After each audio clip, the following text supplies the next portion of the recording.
आज का जो हमने धरना प्रदर्शन किया है वो हमारे एआईसीसी और पीसीसी के दिशा निर्देश पे किया है।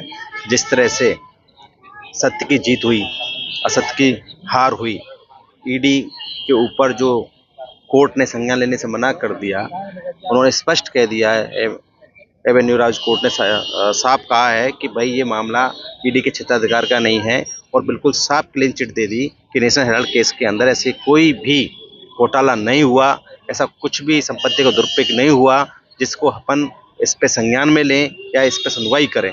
जिस तरह से सत्य की जीत हुई है उसके ऊपर लेकर के हम सब धरना प्रदर्शन बैठे हैं। यहाँ मोदी जी का पुतला फूकेंगे और बताएंगे कि आपने 11 साल के अंदर देश को किस तरह से ईडी का दुरुपयोग करके, सीबीआई का दुरुपयोग करके गर्त में डाल दिया। उस प्रश्न में यहाँ बैठे हुए हैं। शिकायत तुम कर रहे हैं, माननीय प्रधान का पुतला फूक रहे हैं।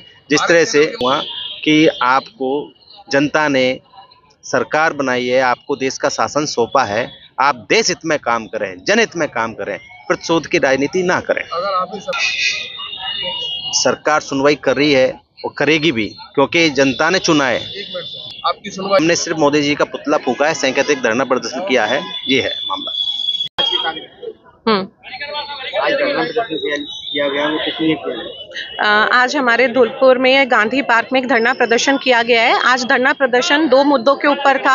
एक तो ईडी जो हमारे गांधी परिवार के पीछे पड़ी हुई थी नेशनल हेराल्ड मामले को लेकर, उन्हें कोर्ट से काफ़ी बुरी तरह लताड़ा गया है कि क्यों तुम गांधी परिवार के पीछे पड़ जाते हो, तुम केवल एक भावना के कारण, गलत भावना के कारण उनके पीछे पड़े हुए, उनके ऊपर कोई आरोप सिद्ध नहीं हुआ।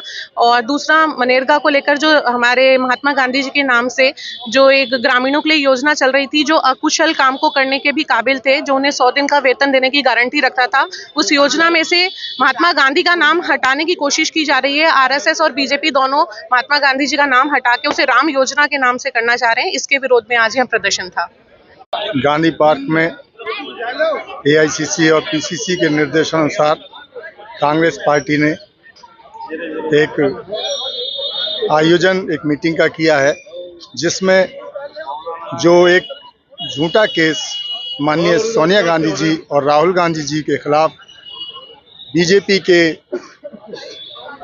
झूठे प्रचार और प्रसार के जरिए लगाया गया था, उसको माननीय न्यायालय ने खारिज कर दिया और प्रसंज्ञान तक लेने से मना कर दिया। ये एक बीजेपी के लिए बहुत बड़ी चोट है। उनको सोचना चाहिए कि सत्य सत्य रहता है, असत्य असत्य रहता है। हमारे कांग्रेस जन के जो राष्ट्रीय नेता हैं वो स्वच्छ छवि के हैं और स्वच्छ छवि के ही रहेंगे, और उनके खिलाफ ऐसा दुष्प्रचार करने से उनकी छवि को कोई आघात नहीं पहुंचेगा।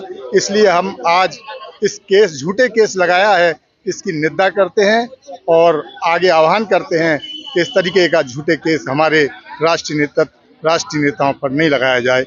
धन्यवाद। लोग सब इकट्ठे हुए हैं जिलाध्यक्ष के नेतृत्व में और सभी सम्मानित कांग्रेस जन।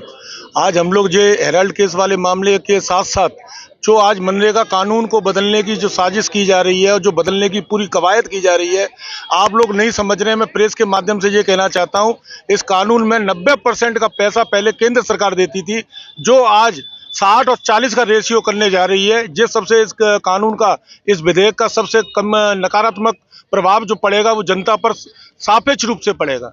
इस चीज को आपके प्रेस के माध्यम से आप उठाने की कोशिश करें, जहां तक मेरे समझ में आए। मैं ये कहना चाहता हूं कि जिसके पास ताकत होती है वो उसका दुरुपयोग करता है, सदुपयोग करता है, ये उसके ऊपर निर्भर करता है। नहीं कर रहे हैं, दुरुपयोग कर रहे हैं, ये जनता सब भली भांति समझ चुकी है। पर आज कुछ रिजल्ट ऐसे आते हैं जिससे हम लोगों को भी चुप रहना पड़ता है। जनता जिस दिन जागरूक होकर पूर्ण रूपेण हमारे पक्ष में समर्थन दे देगी, तो वो कहते हैं ना, वो सारी चीजें भगवान के ऊपर भी देर अंधेर नहीं है। और आप लोग भी समझने की क्षमता इतनी विकसित करेंगे जनता के लिए कि जो कर रहे हैं, कांग्रेस के साथ में कर रहे हैं, कांग्रेस के नेताओं के साथ में कर रहे हैं, वो गलत और दुरुपयोग, कानून का दुरुपयोग कर रहे हैं।